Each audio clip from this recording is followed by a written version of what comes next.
Here we are in Koh Samui, Thailand. Who would have ever thought? It is funny thinking about it. And the villa's beautiful. Yeah, it's been, I think it's like 10, 12 years since I've seen you last. Yeah, and for people who don't know, we originally met in Calgary, Alberta, Canada, which is where we're from. Yeah. And now we have two Canadian boys out here in Thailand, Yeah. enjoying the weather, enjoying the scenery, and just the nature that it really provides. And we originally met through social dynamics. Yeah. Now, I think one thing that really brought us together, seeing us now, like it's been 10, 12 years since we've seen each other. And it's been amazing for me to kind of witness all the growth that you've had and where you've kind of come to. And obviously I've been able to kind of reach a certain level in my life as well. But to go back and understand like where we came from. Yeah. That's been a special thing to be reflecting on this week. Yeah, I think that like for people that are like, that don't know my story, like I started out back in Calgary and Cam was my first ever mentor. Before Cam, I was partying, drinking. I just quit playing video games and smoking weed all day when I had met you. And I was just starting to take my life seriously, which was why I was like into these like personal development forums and like trying to figure out like who I could connect with that was like doing different things. And then I came across you and like, yeah, you were one of my first ever mentors. And I think that's really the beginning of where our journey started, which was we both kind of reached the point where we realized we were sick and tired of not living the life that we thought maybe we could. Yeah. And we were talking about this a bit yesterday, which is like, you mentioned you wanted to stop feeling like a loser. Yeah. And I think that's so much of my story too, for people, who maybe know it or don't. I was gaming 16 hours a day. I was very depressed. I was super anxious. I was pretending to have jobs. I was sneaking in through my bedroom window, deceiving my family. Yeah. And, eventually I wrote a suicide note. And that's really the night when I realized I need to make a change. And there was a decision that night. And it was that if I wasn't going to end my life, I was going to do the complete opposite, which was to truly try to live my life to the fullest. Yeah. And it came from this place of like curiosity. What could I achieve? Yeah. If I actually was successful. And in the event that I was, then I should start today. Yeah. Because then I can see just how far I can go. And Yeah. so for me, like after a couple of years, I met you. And one of my first goals was like to improve my social skills and start meeting people and just like improve that area of my life. Yeah. But now looking back, 12, 13, 14 years later, I would have never imagined that this is where it would go to. Yeah. I think that like when I think back to like 12 years ago, like even when we first met, I was at a place in my life where like all I knew, it was actually, I think 14 years ago, because I was 19 and I'm 30, I'm turning 33 this year. All I knew at the time is that I got a job as a bartender because I wanted to do something where I could take my work and travel. So I got a job bartending and I was partying every weekend and I wasn't going to go to university because I thought I was going to be a pro football player. That dream went down the tank. So I was like, I don't really know what I want to do. And so at 19 years old, I was just kind of like lost looking for direction.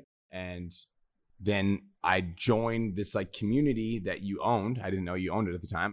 Found out who you were. You were running this like thing that was like helping people with social dynamics. I thought that was sick. So I was like, I want to do that. And I'm like, I was already interested in personal development. I just didn't know where to go or like who to turn to or who else was on the journey. I just knew I wanted to improve my own life. And like, that's where this originated, I feel like. And why were you so drawn to personal development in the first place? Like, obviously there's some skeptics out there about personal development. People who are like, like who cares? Like, why is it that important? Like, yeah, why do you read these self-help books? Like, does it even really help? Does it really matter? Like, why not just live life the way, life is meant to be lived? Yeah. Why were you so drawn to that concept? Dude, it comes from my background. So like my growing up, like, I was in church, like my family's very religious. And so we'd go to church and at the church, we were the family that didn't have money. And so we were the family that other families were like donating their clothes to. Like we were the family that like got me hand-me-downs. We were the family that was like the charity family. My grandma worked super hard. My grandpa worked super hard, but they worked minimum wage jobs their whole life. Everyone in my family struggled with weight issues. And I remember, it's funny because when you actually think about like where transformation starts to happen, often it's like these like little moments. But it was like, I remember I asked this girl out when I was 13 years old and I was like overweight, struggling, whatever. I asked this girl out in front of my two best friends. And at the time, like I was like really overweight and I was like, do you want to like go swimming with me? It sounds stupid now that I say it out loud. And she like laughed at me and she's like, I would never go swimming with you ever. And I was like, I laughed to my friends, but then I went home and I like cried myself to sleep. And in that moment, I was like, I'm not going to be fat. Like I'm like done like being overweight. So like for me, it came from like a radical, like I'm not willing to tolerate this life anymore. I don't want to be overweight. That's where it started actually. It wasn't anything else. It was like, I don't want to be overweight. I was like, okay, so this is what I don't want. And I know for a fact I don't want it because it's so painful. It sucks. I hate it. And I have to go to school and I have to see kids. So if I'm going to go to school and I'm going to see kids, I'm going to do it and I'm going to look good. That was step one. It's like, I didn't want to be like that anymore, you know? And I feel like that's the same for me. What's Yeah. interesting is like, I come from a totally different family background. So my parents, like, I never really worried about money. Like, I think we were more like middle class. Yeah. But my dad was an engineer, worked really hard. And at least my experience growing up was anything that we needed was there. Yeah. And I never really had to struggle with that. So I come from a totally different background. But mental health wise, I was really struggling. Why? I was bullied a lot when I was like in the 8th grade. Yeah. And in school, like school was really hard. I felt super misunderstood by teachers. I didn't really see the point in being at school. Why do I need to learn these concepts? Like for me, it was just like, I felt like there was always a point that I would do a different path. And I just didn't really buy into the idea that like I had to go to school. Why do I need to be here? What's the purpose for it? My parents, I'm very blessed, were always teaching us to like be the best you can be a good person, try and learn, try and grow, try and like really pursue your potential, be passionate about life. And so I think that was always like an undercurrent. But for me, I just never felt like I belonged. And then a lot of my social experience at school was like really intense bullying that really hurt. I was rejected by girls all the time, kind of similar to you in that sense. Yeah. And mental health wise, I really reached like a really low point in my life. And so even though we come from different kind of like family backgrounds, we both reached that point that was the same, which was I'm no longer going to tolerate living a life like this because I just want something different. I want something better. I want to improve. And then personal development was really the catalyst for us to really start to move forward in that direction. For me, I didn't really know what my goals were at the time, other than I know what doesn't work. And it was pretty much everything I was doing. I wasn't working out. Yeah. I was staying in my room all day. I was smoking weed. I was playing video games. I never set any goals. Yeah. I wasn't trying to pursue anything in my life. Yeah. Just feeling like a victim. Yeah. I knew that didn't work.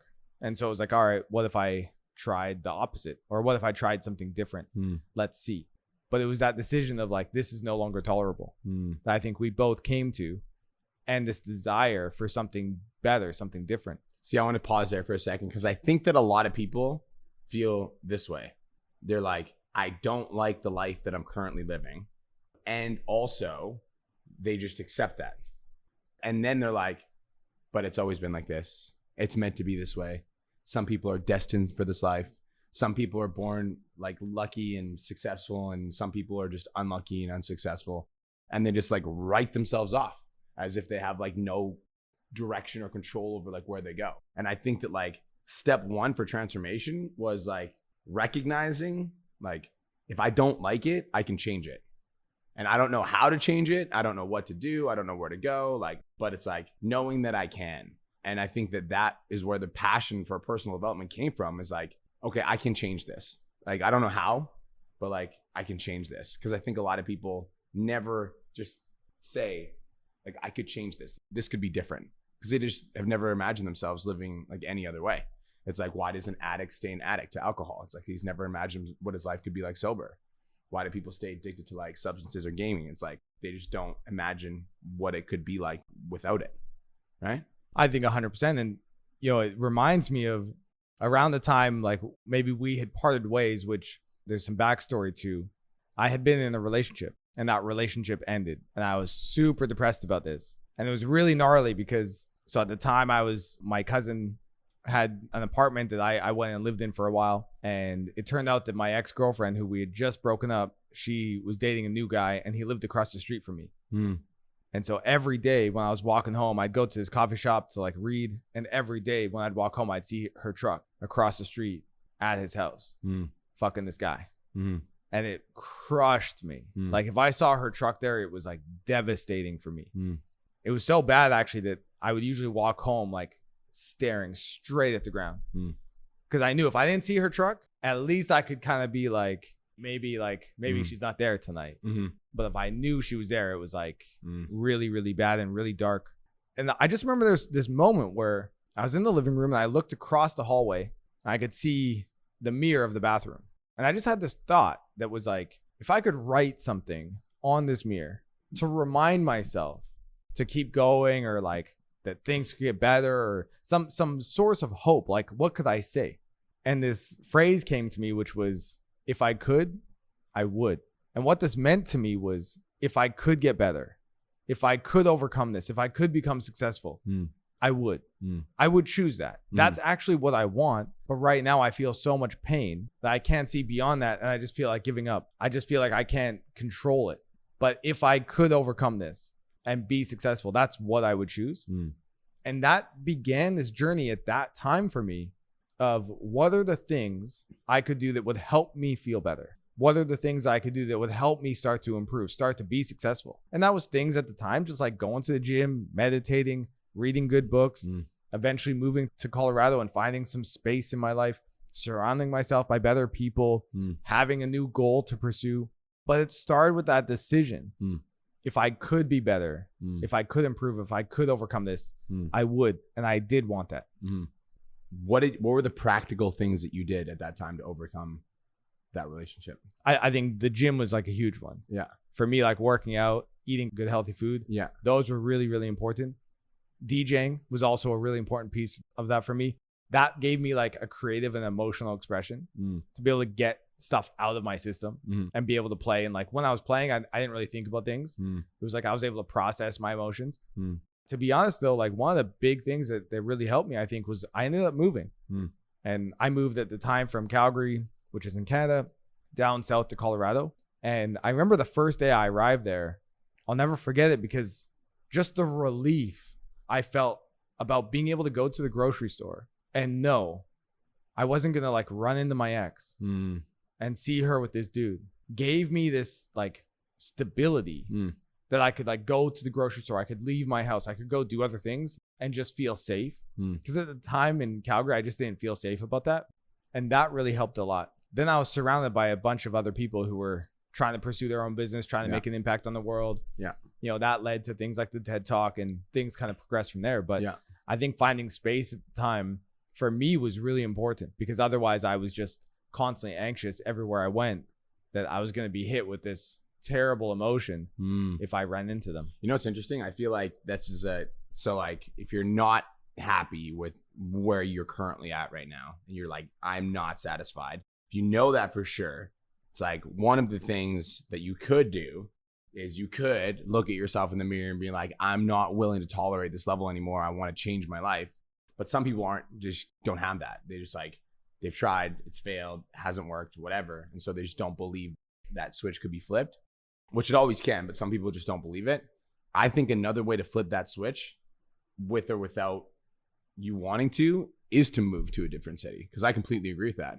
Because when me and you ended up splitting up and I kind of like went out on my own path, like I'll go into that like briefly. We worked together for a little bit. I was like 19, 20. I didn't really know what I wanted with my life. And I think that at the time I was struggling with an Adderall addiction. I couldn't communicate that to you. I was like, you were my mentor, but I like couldn't tell you that. And so instead of being like, I'm struggling with Adderall addiction, Cam, help, it was like, I need to blame somebody else for this and I need to run. Like that was like the default. So I was like, I needed to peace out. So I literally left because I'm like, I couldn't stop myself from doing Adderall. I like tried to quit myself. It wasn't successful. So I was like hopeless, like in my own like world. And then I was like, okay, I need to get the fuck out of here. Like I need to go somewhere. I need to do something. So I left. I went to a different city, and like going to a new city was really hard because when you're overcoming any sort of addiction, there's like this withdrawal period. I felt like my social skills went from like 100 to 0. I just felt like lost. I was alone. I didn't even know if I was going to make the football team. I was like a walk-on tryout. And even though that summer was like filled with like adversity and heartbreak and loneliness, coming back from that summer, I was like the most clear I had ever been in my entire life. Like I just felt like I was like, for once I had a sense of purpose just because I had a little bit of space and clarity. But I felt the same thing. Like for me, the environment that I was in when I was in a darker place was no longer, it wasn't serving me. And so getting out was a big part of transformation. I know that you work on that like with one of your clients too, just like let's get you out of your environment. I think changing your environment is one of the easiest ways to really start to make a shift in your life. Now, there's a really key detail here, which I want to share, because so I ended up moving from Calgary down to Boulder, Colorado. Yeah. And I moved into this house with a bunch of other guys who were like passionate about entrepreneurship, passionate about impact, passionate about personal development. And there was one guy I knew there. His name was Phil Drolet. Shout out to Phil. Totally changed my life. But so we just moved in there. And on the first night, we were in the living room kind of talking, Phil and I just like connecting. And he said, all right, man, like I'm going to go to bed. I was like, all right. And I used to say this thing, you might even remember this back at the house. I used to say this thing before we went to bed, which was, well, we live to fight another day. And so I said this to Phil. I said, all right, man, well, we live to fight another day. And he turned to me and he said, no, I'm not taking that belief on. If you think life is a fight, life is a fight. If you think life is a flow, life is a flow. I choose to see life as a flow. So I'm going to bed. And I remember, I'll never forget this. I stood there like, all right, man. And then I walked upstairs. I was staying in my friend Cesar's room. And I laid on the bed and I stared at the ceiling all night because I realized like I had moved down to Colorado thinking when I arrived in Colorado that I had the victory. Yeah. That things were going to change, that like the work was done. Yeah. And what Phil taught me that night, which I'm forever grateful for, was arriving there was the beginning of me having the opportunity to change my life. I was able to get into the room. I was able to get down to the city. Yeah. But that's when the work actually began. And to give myself credit, I woke up the next morning. I went to Phil. I said, hey, bro, thank you for what you said last night. I get it. And I immediately started to, there was a course that he had suggested, a personal development course. I bought it. I started to go through it. I started to apply it and things started to change. And so for me, it was so crucial that like changing your environment is one of the hacks. I firmly believe in that. Yeah. But changing your environment, that's when you now have the opportunity to make the change. And that's when the real work begins. That's funny because I love that. And I also think that coincides with coaching, that coincides with personal development, that it coincides with getting a gym membership. Because like a lot of people, what they'll do is they're like, okay, I need to get in shape. And so they go to the gym. They're like, I'm buying a membership. But it's like buying the membership gives you the permission to start doing the work. Buying the course gives you the permission to start doing the work. Changing your environment gives you the permission to start doing the work. But it's like, at the end of the day, changing your environment is a really good stimuli, but like that's the stimuli that could or should light the spark. So yeah, I completely agree with that. I love that statement. So when you started to get into personal development, like what was your gateway to that? Like, was it a book? Was it a course? Was it a mentor? Like you kind of came to this point where you realized, I'm sick and tired of living the way I am. I want to change. Yeah. What was the initial gateway for you? I think fitness was the gateway at first. Like if I think back and like I actually think about like what started me working on myself was fitness. Cause like when I went from like the moment where I was like, I'm no longer willing to tolerate this to like, I ended up starting to drink more water every day. I started going for a run every day. I like did push-ups every day, like sit-ups in my living room. Like that's how I went from like 165 pounds in the start of the summer of grade 8 to the start of grade 9, I was 130 pounds. So I remember coming back to school and people like looking at me being like, who's the new kid? And I'm like, I was here last year. I was just fat. You guys didn't notice.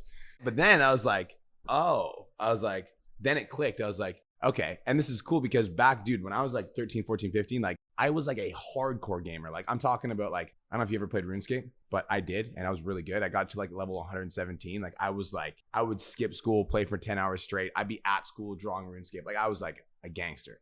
And so for the first time in my life, I realized I'm like, I can play a game or I can play life.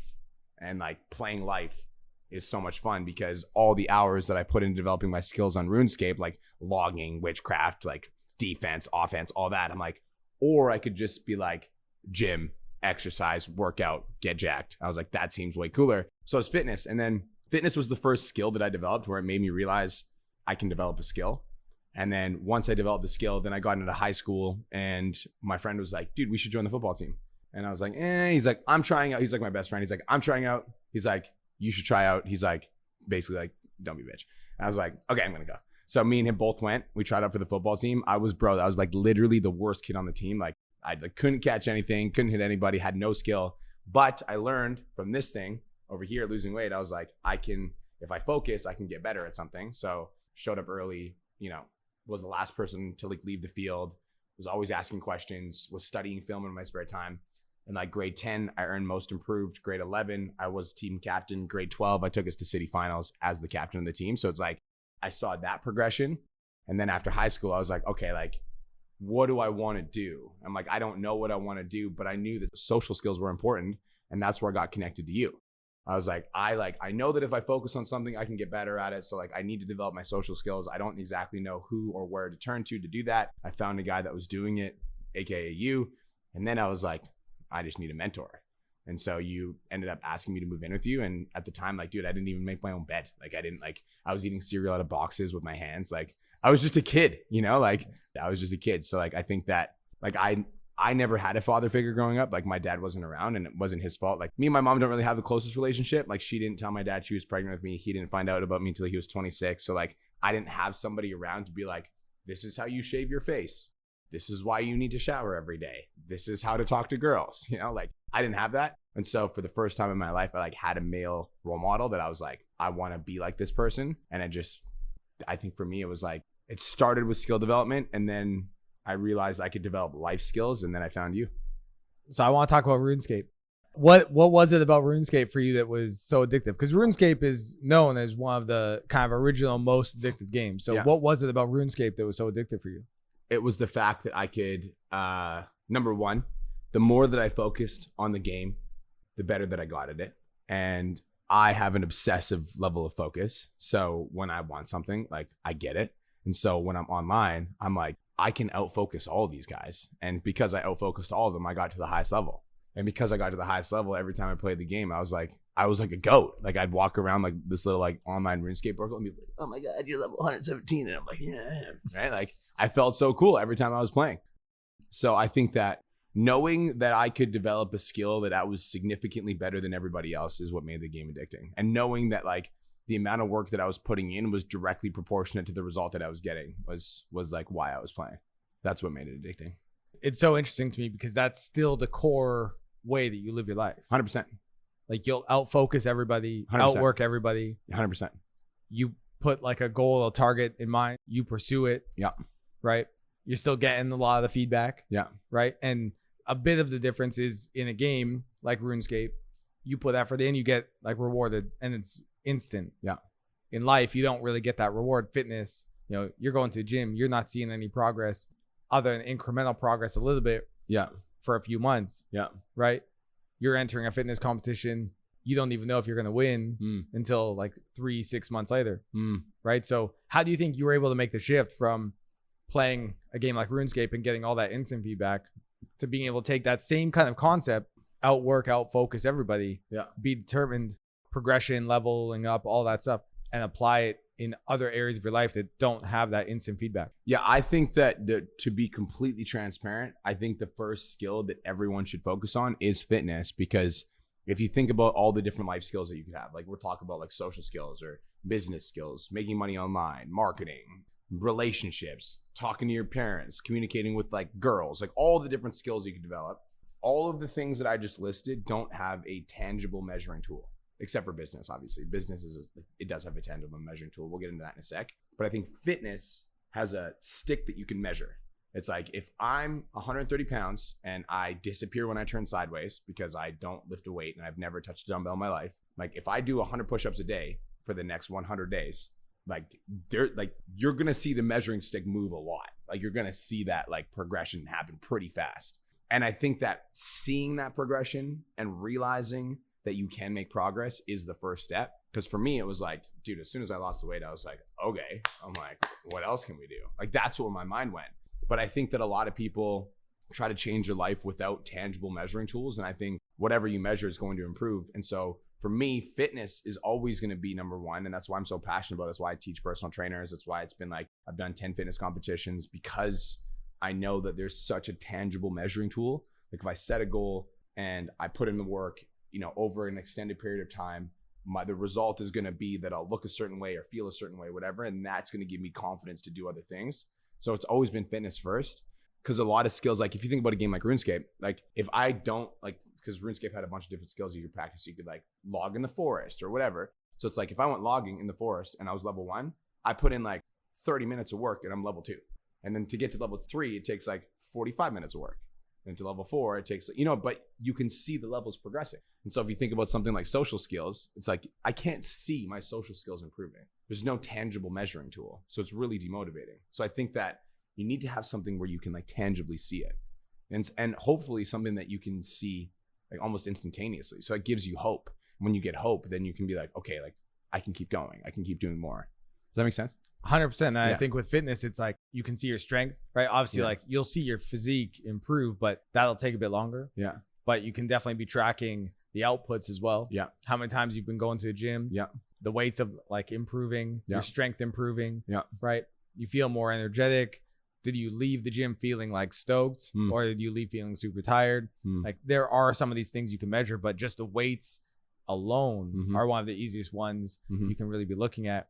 So I agree that I think fitness is one of the first ones, especially for gamers, to really be focusing on, because that is a direct correlation between the effort I put in and some sort of tracking or measurable outcome that when it comes to games are very good at giving you that. You have a scoreboard, the leaderboard, you have rankings, you have the progression systems, you have all the rewards that come with all your effort. And that then gets you very excited to put in that effort because you're getting rewarded. Except it's really for nothing other than the feeling of I have been able to do well or I'm really good at this. But the tangible benefits in improving your relationships, making you more wealthy, giving you a greater sense of purpose in life, making you happier. Gaming might temporarily give you some of those feelings, but they're not going to transform your life in that way, other than the 0.0001% of gamers who manage to turn it into a career, of which pretty much everyone listening to this podcast has not turned it into a career. So using that as an argument, I think just doesn't really work very well. Yeah, I think that like the question that people need to be asking themselves that are listening to this podcast is like, how good could your life be if you took all of the energy and all the passion and all the effort you put into gaming into building your life? Like, how good would your life like actually be if you took all of the passion and all the energy and all the intention and all the like direct and like focus? If you took that, you looked at yourself in the mirror and you're like, it's time to change my life. Like, I'm no longer willing to be this guy anymore. I'm like, I'm not happy with the level of success I have. I'm not happy that I live in my parents' basement. I'm not happy that I'm like not doing what I want to do with my life. I'm not happy that I'm working at a job I don't like. I'm not happy with my current situation. Like, I'm going to do something to change my life. And you took all of the like the energy that you put into your excuses and your procrastination and your limiting beliefs, and you just like committed. Like, how good could your life get? And that was the exact question I asked myself. How good could it get? I asked myself, if I took 16 hours a day, I was putting into World of Warcraft to build a hunter that could raid and accomplish certain things and get a bunch of validation. If I took that 16 hours a day and put it into other goals and dreams I had, like what could I achieve? That was the beginning of my journey. Yeah. Now I know so many people listening to this are feeling this way. There's one big distinction between gaming and real life. In gaming, if you lose, you just press restart, you try again. There's no risk. Whereas in life, you approach that girl, you go for that test, you go for that degree, you're on that sales call for a client, and you don't get it, you apply for the job, and you don't get it, you feel rejected. You feel like you failed. And that hits your ego. Whereas in games, there's no risk. It doesn't matter. It's all virtual anyways. And so the thing that holds a lot of people back from actually treating life like the ultimate video game and really pursuing their life is that it comes with risk, because something now is on the line. You know what I think about whenever I think about this? I talk to my clients about this all the time, because this is something that like comes up frequently, is like, how do you get somebody to take action? Because in reality, like, look at a baby, okay? It's like, look at a baby learning to walk. Like, when a baby's learning to walk, how many times does it fall flat on its face? Like, over and over and over again. But when we're kids, it's like, we don't view that as a failure. And we're like, it's like, if I'm a baby and I'm trying to walk and I fall, I'm not like, oh my God, I'm never going to walk again. I'm just going to sit for here forever. Like, I'm just going to sit here. Like, you don't think like that. You just like get up and you try again. But in life, people don't do that because it hits their ego. And they're like, well, in life, there's more risk. And I could get rejected if I post on social media. People might not like it. If I try to build my own business, I might fail. And if I approach the girl, it might not work. And if I put myself out there, I might get like slammed. And if I try to change my life, I might come back to like my old habits. And people think like this, but I have like a little bit of a different approach. And I'm like, you don't, in like video games, you get a press reset. In life, you don't get a press reset, which means that when your life's done, it's over.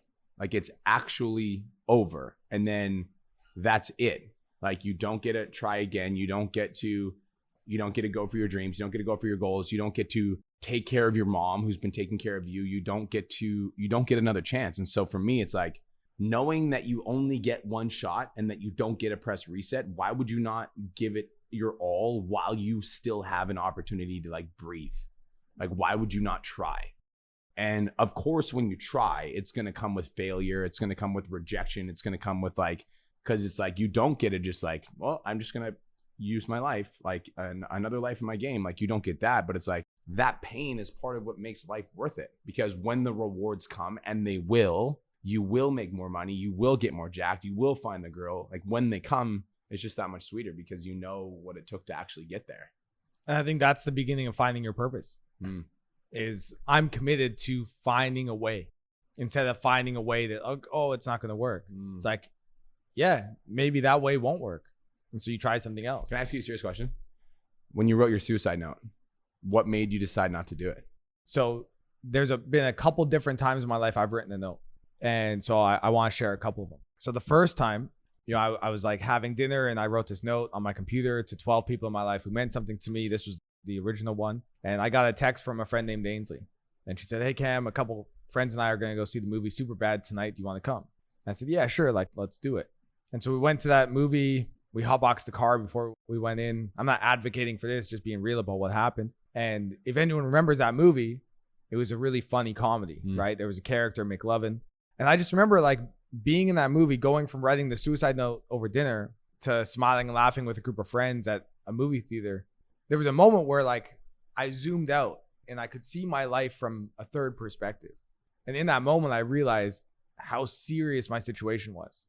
Because I wasn't just like thinking about suicide, struggling with it. I was seriously planning to follow through with it that night. And that scared the shit out of me. So I realized I was a danger to myself. And I realized I need to ask for help. And my dad's always told me, like, if you ever need something, you come to me. And so that night when I got home from the theater, I said, Dad, I need to talk to you. And he came down. I said, I need to find a counselor. I need help. And that began that journey of turning things around. One thing the counselor did just quickly was he held me accountable. So I had to get and keep a job. My first meeting with him, I went back for the second one. And he said, did you get a job? I said, yep, I got a job at Mex, for any Canadians who might remember that clothing store. And he said, did you go? And I said, nah. He said, next time you have to go. You have to get a job and you have to keep it. And so I got a job at H&M at the retail store. And I actually missed 22 out of my first 27 shifts. The only reason I wasn't fired, I think, was divine intervention. The manager would always say, you didn't come. What's going on? And I was like, I was going through a lot, trying to change. But like, I was throwing up in the shower before work was what was happening. I was just so anxious, having panic attacks. But they stuck by me. And eventually I figured it out. The last time I wrote a suicide note, I think I was maybe 20. I was around 29. It was just before my 30th birthday. And I was just feeling a lot of pain in my life again. And I just felt like I just couldn't do it anymore. And so I actually sat at train tracks in my car for about 3 hours thinking about whether or not I should get out and actually like do this. And friends were calling me, being like, trying to talk to me, trying to like connect with me, and I wouldn't pick up my phone. And then eventually I got out of the car, felt like got a bit of space from like the environment and felt a bit better. But something a friend told me was suicide would always be a trigger for me if it was actually an option in my life. And so the reason I kept being triggered and thinking that I would follow through with it was because there was actually a part of me that thought I would actually do it one day. And what he suggested, and I understand for some people, they might think this was harsh of my friend to say, but I really think it was the thing he said to me that changed my life, honestly. But he said, it can no longer be an option. And so that night, I wrote a letter to my mom that said something along the lines of, I will never take that action. Suicide will no longer be an option for me in my life because of the pain I know it would bring my mom. Because the first time I said I was suicidal in my life, I was in the 6th grade. And I said it because I wanted to get out of detention. The teacher had said, you have detention. I said, well, I won't be here tomorrow for it. And he said, what do you mean? I said, well, I'm going to kill myself. And of course, he was alarmed. Yeah. And I ended up in the counselor's office. I knew this was a mistake because now I was like being held hostage, by the school. Yeah. I was just trying to get out of detention. And my parents came in, and I remember my mom looking at me like with like so much pain in her eyes, saying, how could you feel that way? And the pain in my mom's eyes, every single time I've been at that darkest point in my life, the thing that's always kept me there was the pain in my mom's eyes that one time, because I knew that it would be devastating for them and they would never recover. And that's the thing that really has kept me alive. It's powerful. So I think that's like, I think there's people listening to this right now that needed to hear that, because it's like when you're thinking about, I'm not fucking satisfied with where I'm currently at, that can't be an option. And like staying the same also can't be an option, because you know where that leads. It doesn't lead anywhere. And so like, let's find a better path. Like, let's do something different. Like, let's work on ourselves. It's very powerful. I 100% agree. I think we come from different backgrounds. We've had different paths. We've achieved different things in our life. But the common thread is a decision that the current situation we were in could no longer be the future situation. And we had different goals. We had different ambitions. The path has been wildly different. There's been a lot of ups and downs along the way, for sure, for both of us. But there's always been a North Star, which is improving our life and being willing to take the action to make it happen. When you talk about like video games, I think that I do view life as a video game in this sense, that I believe there's, 4 different areas of your life that you could work on. Like if you think about RuneScape, how you can do logging or magic or gardening or whatever the skills are. I think in life, you've got your health, you've got wealth, you've got relationships, and you've got self. And health goals are like, I want to get jacked, I want to look good, I want to have a 6-pack, or I want to feel good mentally. And wealth goals are like, I want to drive this type of car, live in this type of house, make this much money, I run this type of business. And then relationship goals are like, I want to meet my dream partner, I want to be surrounded by good people, I want to be, around people that inspire me. And then self goals are just goals that you have for yourself that have nothing to do with anything. Like I want to get a tattoo on my body because I like tattoos. I think they're badass. And so like health, wealth, relationships, and self are like the 4 areas of my life that I view as like, I gamify. And when I mean I gamify them, I'm like, this is the vision. These are the areas of my life that I'm going to focus on. And I'm going to take all of my energy and all my effort that I was wasting on my potential, and I'm going to pour it into these 4 different areas. And so for like every day, I'm trying to advance these skills, because the more time that I put into these skills, the better that I'm going to get. And I try to find tools that I can measure my progress in. So in fitness, it's like, I know that if I have a 6-pack, that's an indicator that my fitness is on point. When my 6-pack goes away, that's an indicator that I'm eating too much pizza. So like I use those like benchmarks, I guess you could say, like measuring tools to measure how well I'm doing in my health.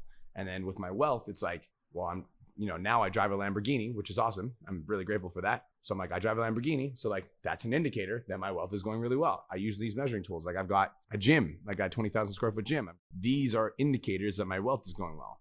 Relationships, it's like me and Krista are in the best place ever. Me and you are in this house, renting this Airbnb on the top of a mountain. It's beautiful. So like my relationships are solid. I'm like, I'm good with my relationships and myself. Like I look at myself in the mirror and I'm just proud of myself. Like I'm proud of the person that I am. So it's like, I view life as a video game. And I think that there's 4 different areas of your life that you can level up. It's like health, wealth, relationships, and self. And like, I just pour my energy every single day and trying to advance these skills just a little bit more. And I think there are 2 key ideas here that are really crucial. The first is you've let go of all the stuff in the past. The current situation that you're at, you've let go of the things that have led you to that path and said, look, that hasn't worked. Let's let it go. And let's find something that will work for us to move forward. Right. And then you've actually had a North Star of where you're looking to go. And you've been accountable for it. Because I know something you're a big believer in, and same for me, is taking responsibility. Ultimately, the life that you're living, you are responsible for. And otherwise, you're a victim. You were rejected. you were bullied, you were fat, you came from a family that didn't have a lot of money. It would have been very easy for you to play victim. Mm-hmm. You were at a point where you didn't have the results you want. Would have been very easy for you to play victim. Can I be honest? I did play victim. Exactly. For a long time. So when did that change? How did you like stop playing victim and do that while taking full responsibility for the results that you're creating in your life? And had that be such a core tenet of who you are today? Oh, dude, that's a deep question. That's a deep question. That's what we want. When did I stop playing the victim? Like when I stopped blaming my mom for kicking me out when I was 8, you know, when I stopped blaming you for my own addiction, when I stopped blaming everybody other than the person that was looking back at me in the mirror, when I stopped blaming my dad for not being around. It was a Will Smith quote, actually. Will Smith's a G. Will Smith says, like, there's a difference between fault and responsibility. Like, it might not be your fault that your dad left you or your mom abused you or you were born in a trailer park or you had all these adverse circumstances. Like, your dad wasn't around or he was around and he beat you. Like, that might not be your fault. He's like, but it's definitely your responsibility to do something with it.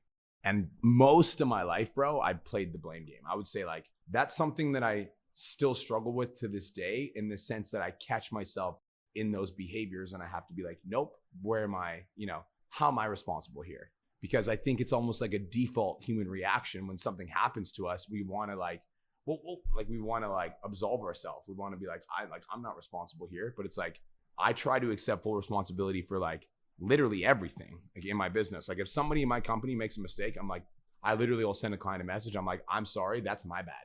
I'm the one that hired the person that did the thing. It's totally my bad. It's like somebody makes a mistake at the gym. Like, it's not this person's fault. It's my bad for like not training this person properly. Like, I take full responsibility for literally everything. And so I think that it started when I stopped blaming people in my past for what was going on. And one of the things you said is you're like, you had to let go of all the things that you used to know that made you who you are. Like, dude, like, you know how hard that is?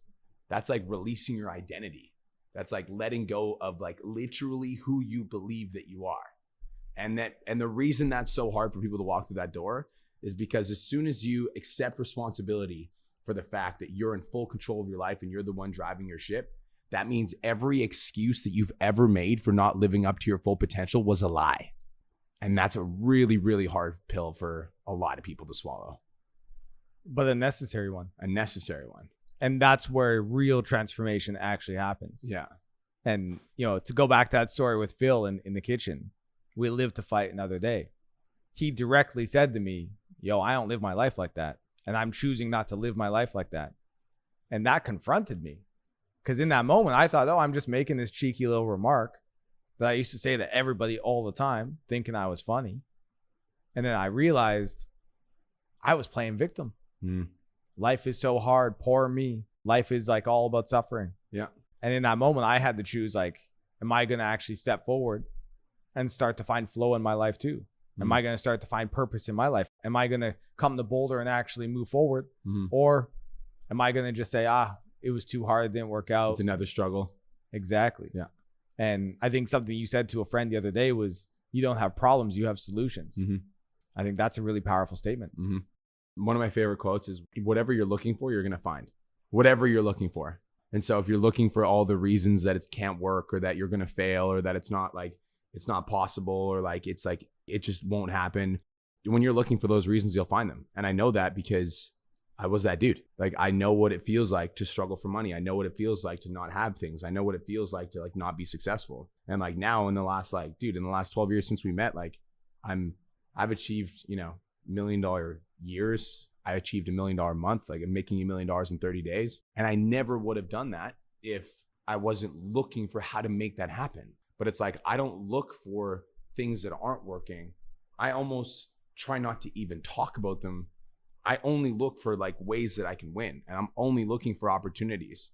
And I'm only looking for like areas that I can improve and get better and grow. And like, even when I see a problem that's like in my business or my life or my relationships, I view this as an opportunity for me to work on this and become a better person, a better version of myself, a higher level version of me. Like, I want to grow through the adversity. And it's the same thing when you talked about like earlier, you were like, people are afraid of rejection, right? Rejection is actually a good thing because it gives you a direct mirror on like what you need to work on. So if you walk up to a girl and she says like, she laughs in your face, there's probably a reason. And so you could be like, I suck, I'm the worst, like woe is me. Or you could be like, okay, maybe she doesn't want to date me because I've been living in my parents' basement for the last 10 years. Or maybe she doesn't want to date me because like, look at me, I'm overweight. Okay, and now like, what am I gonna do with that? Well, I don't want to be overweight. Okay, so what am I gonna do about that? Let's do something about it. Let's go for a walk. And like, that's where it starts, you know? So it's like, I view every adversity as an opportunity. That's where it starts. And that's the process that goes on infinitely. Mm-hmm. You were just sharing that you still have to catch yourself when you play victim. 100%. For me too. I still have to catch myself when I'm in that space. There are still points in my life where even with where I am now, I realize, all right, what sort of limiting beliefs do I have about myself still? Mm-hmm. What limiting beliefs do I have about myself that are keeping me from reaching that next level? And in order for me to go from where I am now to like the next point in my life that I want to get to, I have to reevaluate my identity. I have to reevaluate my beliefs. I have to reevaluate the actions I'm taking. I have to reevaluate who I'm surrounding myself by. Because what got you here is not going to get you there. Mm-hmm.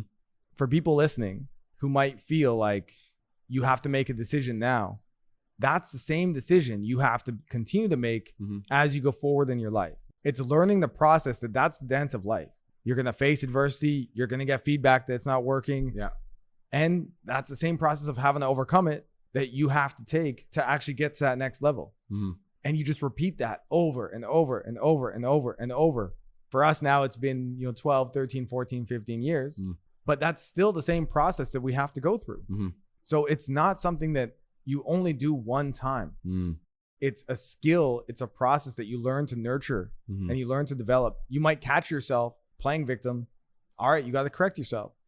Right. And that's the same thing you have to do now, even if you've reached a certain level of success. Dude, I think, and we talked about this the other day. That's why it's so important to be surrounded by the right people, because the right people, like me and my wife have a beautiful relationship, because if I'm complaining too much, she'll be like, yo, like, listen to yourself.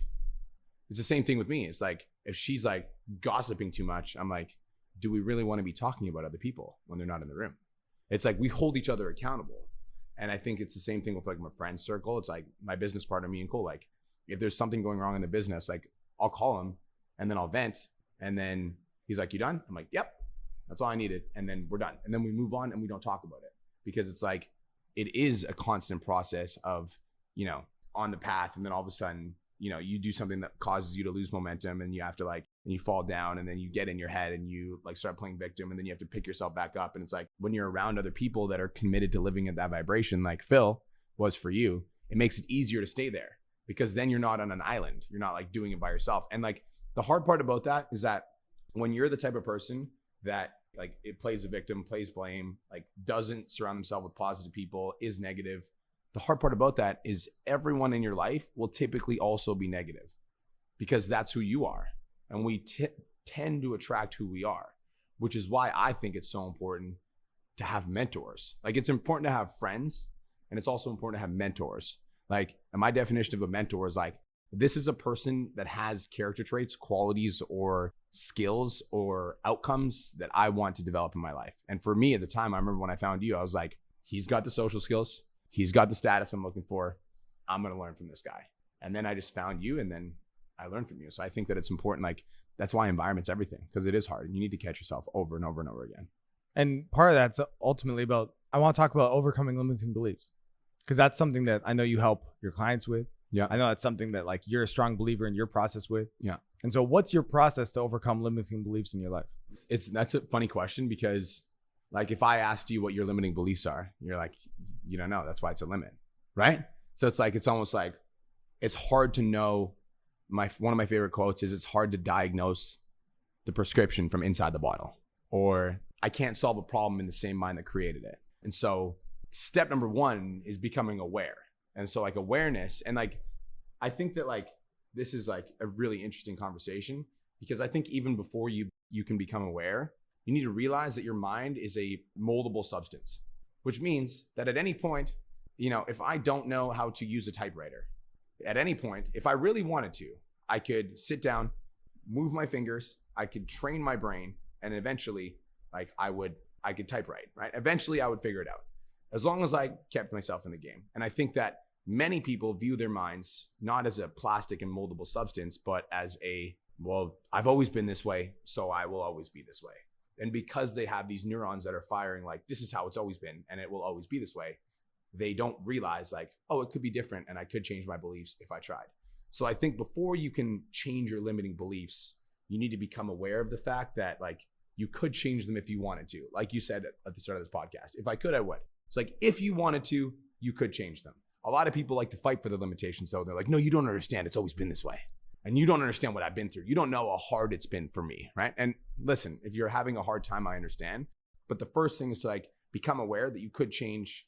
Like if you wanted to change your beliefs and like your perception of the world, you could. Okay, so that's step one.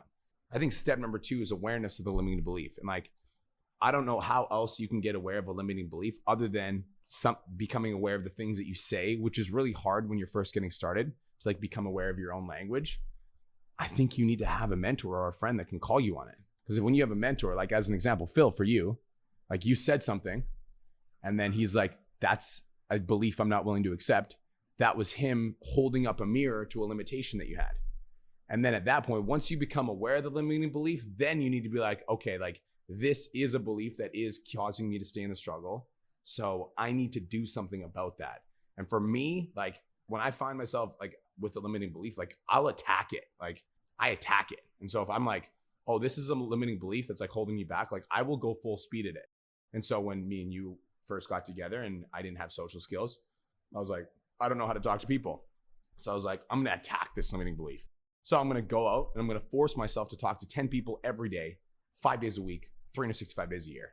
And that's how I attacked it. It's like, I am not willing to accept this. If I have this limiting belief, like I'm overweight and it's always going to be like this. I'm like, that's not true. I don't want to accept that. I'm going to attack that. I'm going to go to the gym 5 times a week. I'm going to get on my diet. I'm going to like get on my meal plan. I'm going to attack it. And so the way that I approach, and this might not work for everybody, but like you asked me how I approach limiting beliefs is like, first, you need to become aware that your brain is a plastic and moldable substance and it's not concrete. Second, you need to become aware of the limiting belief, whatever it is. And then third, for me, I think you need to attack it. Like, I'm not going to accept this. Like, this is not a reality I'm willing to accept. I'm going to go all in. Yeah, I mean, I completely agree. And, you know, another one that a friend had brought to my attention, I guess like maybe 2 years ago now, was he brought up the phrase like, are you allergic to money? Because for me, I felt like I had reached such a high level of success in my career. I reached, you know, as an expert on the topic and in the field, you know, I had certainly done that, traveled all over the world, spoke everywhere, the media, all that stuff. And yet I could still barely afford my rent. And I remember saying something along the lines of like, man, I work so hard. I've worked so hard for years, like 10 plus years, wake up every day, work super hard, put in hours, all this stuff. Yet my bank account did not reflect that. And he would always give me like he'd ask me what my to-do list was. And then he would look at it and say, well, that's obvious why you're not making any money. And he'd give me a different to-do list to do. And of course, I would be super resistant to this and never do any of it. And never do any of it. And he'd always be like, bro, are you allergic to money? Yeah. And it was this phrase where it made me kind of think like, wait, like what is going on here? Yeah. And it brought that same awareness. Yeah. In the same way Phil was like, bro, like life is not a fight. Yeah. Life is not a struggle. Yeah. Life is a flow. Yeah. And then that gave me an opportunity to start to like attack it.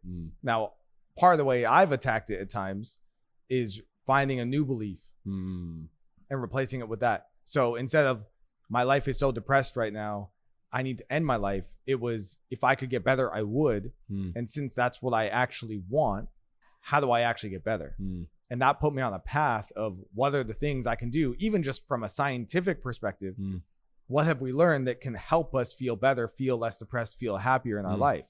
I think mentorship is something that like you continue to show at every stage of your life, even back when you were a teenager to now, is something you're constantly reinvesting in, seeking out, finding. And that's a huge part of what's helped you become successful. I've seen that example. I'm investing in myself way more than I ever have from that example. Right. So I think someone bringing that awareness to you of where are you holding yourself back, I realized I only ever prioritized having my own business from a location and time freedom perspective. I never had the idea of, oh, as an entrepreneur, I'm also going to be successful financially and be able to stay in a villa like this or drive a car like you have. or just have the kind of financial freedom that I really aspire for. And so I think having people bring that awareness to you is key. For me, it's also been replacing it with a new belief that I can start to focus on and attack. I love that. And I also think that there's something else to be touched on in there is like, even your friend being around you, being like, bro, you're allergic to money. It's not just the things that he said, but correct me if I'm wrong, but it's also like the person that he is. Well, he was someone who, like, we started at different points. I started years before him. And then within like 3 years, he was way beyond what I was doing. And it made me really question, like, what is he doing different? And why is he seeing that success and I'm not? And that also, I was telling you about this a bit, that like, it put a bit of fear in me that my buddy, my best friend, was going to end up just outgrowing me and I was going to be left behind. And it was because I wasn't living in full alignment with my full potential. And there were a lot of ways that I was accepting and settling for mediocrity in my life. I tell my clients this, that 2 years ago, I wouldn't have woke up at 6 a.m. every single day to be on coaching calls at 7 a.m. 2 years ago, I wasn't willing to do that. Okay, I would do 8. I was willing to wake up and like do a call at 8, but that's 9 o'clock Eastern, which means most clients aren't available. And now it's like, I'm willing to wake up at 6. Where's the difference between you and me? You're waking up at 4, right? You're waking up at 4. And that's like a no questions asked. This whole week you've been here. We've been staying together. Bro, you've been up, right? You don't miss. Yeah. And what do I get to see? I get to see the level, right? I get to see the commitment. And that's exactly like what I need to see, because it reflects for me, it's not about the time. Yeah. It's about the level of commitment. Yeah. Right. And I get to see, all right, what's the difference between your level of commitment and my level of commitment? And that then reflects and gives me a visual and kind of an example of, all right, now how do I attack that? And bro, I promise you, from this week, I told you yesterday, there's going to come a day where I hit you up and I say, bro, from that week, here's the progress I made, because what I needed was to see it, right? Yeah. Because I know you since you were like 17 years old, and seeing you now, for me, is super inspiring. Cool. I'm super proud of you. Thank you. And back at 17, there was no doubt in my mind that this is where you would get. You know, it's funny. I told Chris this before we came here. I was like, you were the first person that ever told me that I was going to be bigger than Tony Robbins. Remember telling me that? Yeah. You're the first person that ever told me that. And like, I do, for like, that stuck with me for like, I'm going to get emotional. It stuck with me for a long time. And to this day, like, if you look at my vision board, I'm like, bro, I'm going to be bigger than Gary Vaynerchuk. Like, I'm like the next guy. And that belief started with you, because you always said like, you've got something, like you're going to be something big. And so I believe that you, like, I appreciate that. And I want to touch on something you said, because I never really thought about it until you positioned it the way that you did. But yeah, so if you look at my week, all week, even the night we got in, like we got in at like 10, we stayed up till 11:30 catching up. Bro, I was up at 4 o'clock and I had sales calls from 5 a.m. to 11 a.m. back to back. And I did that all week. And for me, missing isn't an option. It's like, I would rather jump off that cliff than cancel a sales call. Like, that to me is the level of commitment. And if that means I need to get no sleep, I'll do that. But it's funny because me and you also, I remember there was one night where we wrote an entire book for Kingpin back in the day. And we did stay up all night. We got no sleep. We got a photo. But it's like, that to me is like, I remember hearing a concept from one of our old business partners back when we used to work together. And I think this has stuck with me my whole life. And this is one of the things I like hold close to my chest. And I use as, I would say, a cheat code for life. Because when I used to play video games, I used to look up cheat codes. This is my cheat code, is I look at what everybody else is willing to do, and I do like just a little bit more, because I know that like that little bit more might not seem like a lot right now, but when you add that little bit more and you times that by 10 years, by 20 years, that makes a difference between the people that you like remember forever and the people that get forgotten. And it's like, dude, it's like that little bit more is like, I've been doing that 4 a.m. thing for like the last like 3 years. It's like, I do 5 podcasts every week for free. Like, I post 3 times a day on my Instagram. I don't miss. 3 times a week on my YouTube. And like right now the Instagram is growing, which is, I'm super grateful. But like, dude, I've been posting on YouTube 3 to 5 to 7 times a week for the last 3.5 years with no payoff. There's like no videos that have gone viral. But I know I'm like, I know for a fact that I'm just going to keep putting in the work. And one day when it hits and people are going to be like, oh my God, like you're so inspiring. Like, how did you become so successful? I'm going to be like, because I have 2.5 thousand videos on my YouTube channel. So it's like, I figure out what everybody else is willing to do and I do just a little bit more. And it was the concept of the slight edge from when we first got together. Which is still one of the best concepts. One of the concepts for me that is still so crucial is just 1% better every day. And the key idea here that I want to kind of use to kind of tie in everything we've been talking about today is one of the unfair advantages that you can have over everybody else. So what everybody else is willing to do, but you're willing to do a little bit more. One of those key concepts is to not quit. Mm-hmm. If you think about so many businesses fail, so many people fail to be able to be successful, so many people try so many different things. People here listening to this are like, well, I've tried this. I've tried to improve that. I've tried to pursue this goal and it didn't work out. And so that's why I'm staying where I am. If you just commit to improving your life and pursuing goals and working on it, and you refuse to quit, that alone could be the thing that over enough time gets you to break through eventually. And I know for you with YouTube, like obviously I've been following that journey. Everyone who's watching this on YouTube, definitely go follow Brian. You know, he puts out awesome content and, you know, I follow a lot of it. When I started YouTube, I said I would put out 2 videos a week, every single week for 3 years before I ever even evaluated whether or not that was worth it or whether or not it was successful. And, you know, YouTube for me has definitely been like some highs and lows and like lots of ups and downs. But now it's all right, let's keep working at it. Let's keep trying to find the way to make it happen. And as long as you just don't quit and you keep learning, you keep growing, you keep taking action, success is inevitable, especially when everyone else is going to be willing to quit. If you just keep going, you can succeed. I love that. I agree. So give us like a bit of insight into like where you are now. Like what have you like been able to accomplish? What goals have you been able to accomplish? And what's kind of like the next vision? Where are you going from here? Well, to like kind of wrap this up and kind of tie this all together, if you would have asked me when I always knew, when we worked together, I always had these like, I always knew I had unlimited potential. I just didn't know what that meant. And so to think back on my life when I was 19, 20, first started working on myself, if you would have asked me like, if I actually thought I was going to be a millionaire, I might have said yes just to appease or try to look cool. But like, I did not believe that, like even a little bit.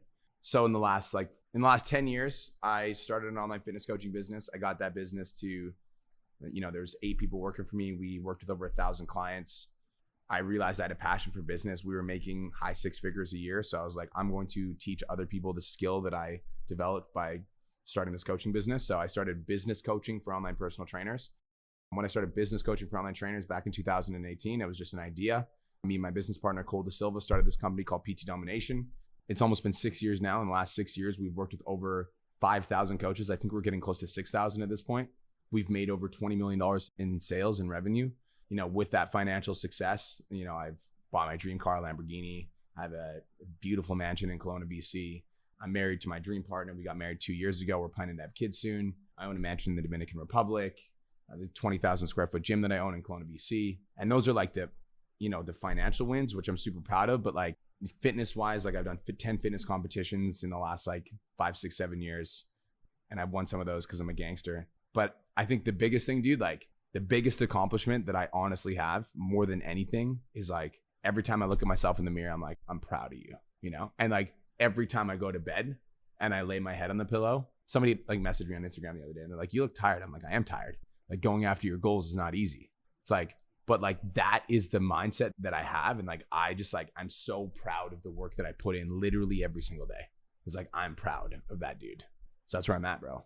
Yeah. And for me, like seeing you now, you know, I've said this to you a couple of times, but you know, meeting you when you were like 17, 18, 19 and seeing you now, so much of like who you are is still who you are at its core. But the difference now is like, I've got to see you grow up and become a mature man and become a leader and become that person that like was always so obviously there, but just was really struggling to stop self-sabotaging, actually believe in themselves, overcome addiction, and be able to actually step into their full power. And so for me, being able to see you this week and spend this week together has been super special. And also, I'm just so grateful that you made the effort to come out here because it would have been really easy for you to be like, I'm in Bali, like we got this plan for this month.